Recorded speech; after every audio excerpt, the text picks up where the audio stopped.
ये तो मेरी जगह है, ये कुर्सी तो मेरी है। इसको कहते हैं लेना। और रहना किसको कहते हैं? रहना किसको कहते हैं? बिना टेंशन के। कमल देवांगन जी को देख लो, उनके परिवार को देख लो, यजमान होने के बाद भी अपनी जमीन पर बड़े आराम से अलमस्त जैसा भक्त बैठता है वैसे बैठकर कथा कर सत्य सुनता। इसको कहते हैं रहना। रहना देश में विदेश में, गांव में शहर में, गरीबी में अमीरी में, जैसा भी रहो शिव नाम जपते हुए अलमस्त रहो। इसको कहते रहना।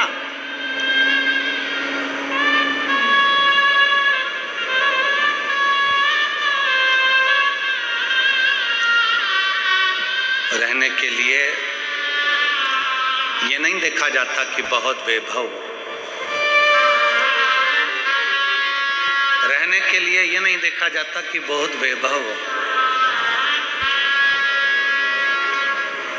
शंकर भगवान ने पार्वती जी से पूछा था, पार्वती जी तुम्हारे पिता हिमालय राज के घर में कोई धन की कमी नहीं है। पार्वती ये बाजार लगा है काशी में, तुम्हें कुछ लेना हो तो ले लो। पार्वती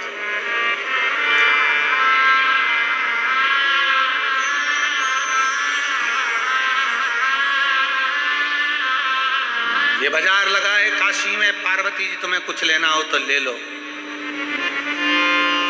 पार्वती जी कहती हैं मैं अपने पिता के घर से भले आई हूं, मेरे पिता भले हिमालय के राजा हैं, पर मैं लेने के लिए नहीं, मैं तो आपके दिल में और काशी में रहने के लिए आई हूं।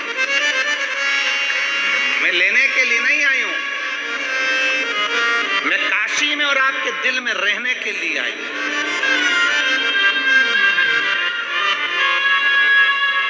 और जितने शिव भक्त यहाँ कथा को श्रवण कर रहे हैं उनसे निवेदन है, कभी जिंदगी में मौका मिल जाए, कुबेरेश्वर धाम की धरा पर अगर आप रुद्राक्ष लेने के लिए जा रहे हो तो इतना जरूर करना कि रुद्राक्ष लेने से पहले ये विचार कर कर जाना कि मुझे एक रात्रि कुबेरेश्वर धाम की जमीन पर सोना है, रहना है, मुझे वहां रहना है। लेना अलग विषय है पर रहना मूल विषय है। कुबेरेश्वर धाम के आसपास में बहुत होटलें बन गई, अब शहर में भी सीहोर में बहुत होटलें बन गई, सारी व्यवस्था है, पर प्रयास करना कि कुबेरेश्वर बाबा की भूमि पर मैं रह सकूं, वहां रहूं, एक रात्रि दो रात्रि वहां रहकर सेवा करूं, प्रसाद पाऊं, खिचड़ी प्रसाद ग्रहण करूं और अपने जीवन को सार्थक बनाऊं। क्यों आते हैं लोग रुद्राक्ष महोत्सव में? और आप सबको छत्तीसगढ़ वासियों को हमारी तरफ से निमंत्रण है। आपकी बार रुद्राक्ष उत्सव 25 फरवरी से प्रारंभ होगा, 3 मार्च तक चलेगा। आप सब आमंत्रित हैं। कुबेरेश्वर बाबा की भूमि पर रहकर रात्रि विश्राम कर कर बाबा का भजन कर कर फुलेरा दूज का आनंद लीजिए और आनंद के साथ शिवरात्रि की कथा का लाभ लीजिए और बाबा के रुद्राक्ष उत्सव का दर्शन करिए।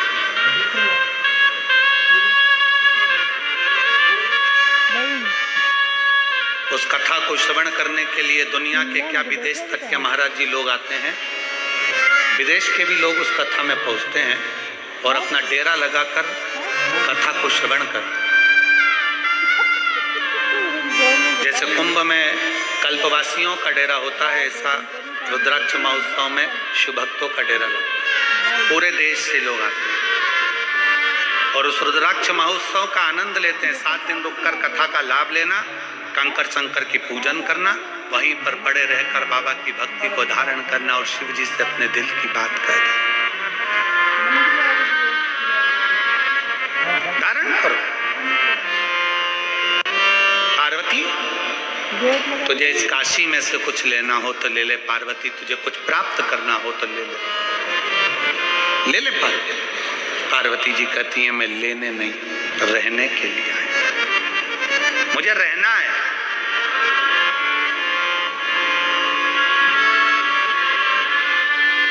मैं धन्यवाद दूंगा रायपुर की जीजियों को।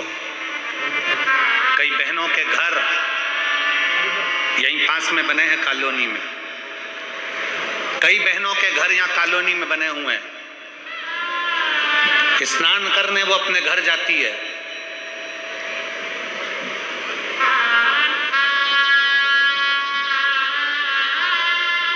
और अपने घर में 7 दिन की शिव पुराण की कथा हो रही है, घर में सोती नहीं है, पंडाल के अंदर दरी बिछा कर सोती है।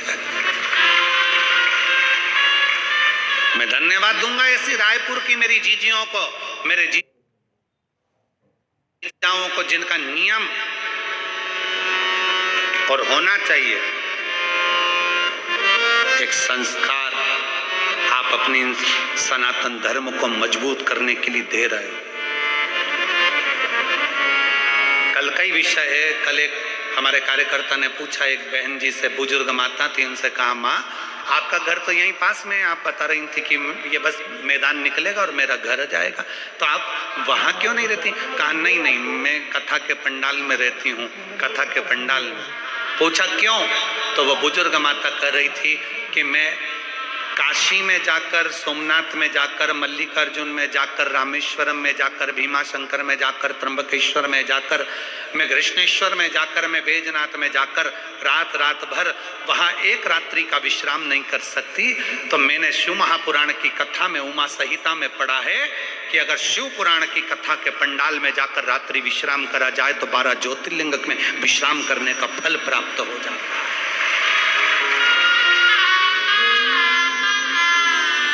मैंने शिव महापुराण की कथा का अध्ययन किया, वो बुजुर्ग मां कहती है उसका फल मुझे प्राप्त होता। शिव तत्व है हमारे शंकर। आप लेओ मत, रहो, कहां रहना? आप शंकर के हृदय में, शिव के दिल में।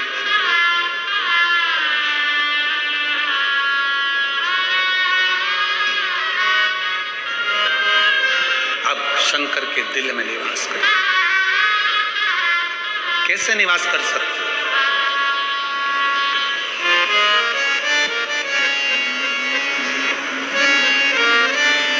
बहुत तकलीफ है, दुख की जिंदगी चल रही है, कोई परिवार में बेटे हैं, बहुएं हैं, बेटियां हैं, सब प्रयास कर रहे हैं।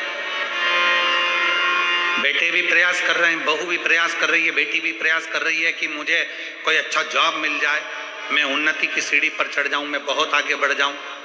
और बेटा बेटी बहुएं अगर आगे नहीं बढ़ पा रही है तो शिव महापुराण की कथा कहती है कि एक कार्य करिएगा, एक बेलपत्र लीजिए और 7 चावल के दाने इस बेलपत्र के मध्य वाली पत्ती पर रख लीजिए। जो बेटा बेटी बहुत प्रयास कर रहे हो, बहुत कंपटीशन एग्जाम दे रहे हो, बहुत मेहनत कर रहे हो, और उसके बाद भी बहुओं का, बेटियों का, बेटों का अगर कहीं जॉब नहीं लग रहा और कहीं सिलेक्शन हो ही नहीं रहा और बहुत हार चुके हैं, तब एक बेलपत्र 7 चावल के दाने मध्य पत्ती पर 7 चावल के दाने, एक घिसे हुए चंदन की गोली, पीला चंदन को घिस कर उसकी एक गोली बनाए, एक गोली गोल कर शिवपिंडी जैसी, शिवलिंग जैसी गोली बनाकर उस चावल के दाने पर रख लो। एक स्थान पर रखकर घर के अंदर ही उसका पूजन कर लो।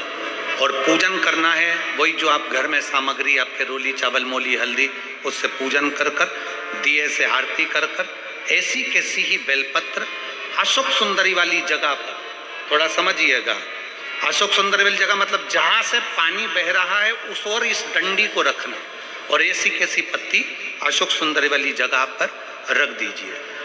ये किसी भी प्रदोष के दिन या किसी भी सोमवार की अष्टमी के दिन या किसी भी विशेष शिवरात्रि के दिन आप ये एक बार केवल करना है और अपने मन की कामना कर उसको रखकर बाबा को घी का 2 दिया लगाकर आ जाना है। मेरा भोलेनाथ आपका हाथ पकड़कर आपको कंपटीशन एग्जाम में विजय दिलाएगा। पर मेहनत करना नहीं छोड़ना, परिश्रम करना नहीं छोड़ना, संघर्ष करना मत छोड़ना। अपनी मेहनत को 4 गुना करना है, अपने परिश्रम को 4 गुना करना है, अपने कर्म की लगन को बढ़ाना है। जितने घंटे पढ़ाई करते थे उससे 2 घंटा और बढ़ाओ, जितनी मेहनत करते थे उससे 4 घंटा की मेहनत और बढ़ाओ। और साथ में 7 अक्षत, एक चंदन, पीले चंदन की एक शिवलिंग जैसी आकृति, छोटा सा शिवलिंग जैसा भाग रखकर घर में उसका पूजन कर कर, घी का दिया से आरती लगाकर, बाबा की आराधना कर कर, दिल से कामना कर कर बाबा से वो ले जाकर ऐसे के सही पत्ता अशोक सुंदरी वाली जगह, अशोक कुंज सुंदरी की जगह जानते हो? ये जो जगह है, ये जो जगह दिख रही है, मेरा निवेदन है चैनल वालों से थोड़ा उसको दिखाने का प्रयास करें। ये जो जगह है, ये शिवलिंग है, इधर शिवलिंग है और शिवलिंग के साइड में जो जगह होती है जहां से पानी बहता है उसको अशोक सुंदरी की जगह कहते हैं। तो इस स्थान पर इस बेलपत्र को, इस बेलपत्र की डंडी पानी बहते समय, बेलपत्र की डंडी है वो पानी बहने के स्थान पर हो, उसको रख दीजिए। 2 घी के दिए लगाकर, और घी के दिए का स्मरण करें।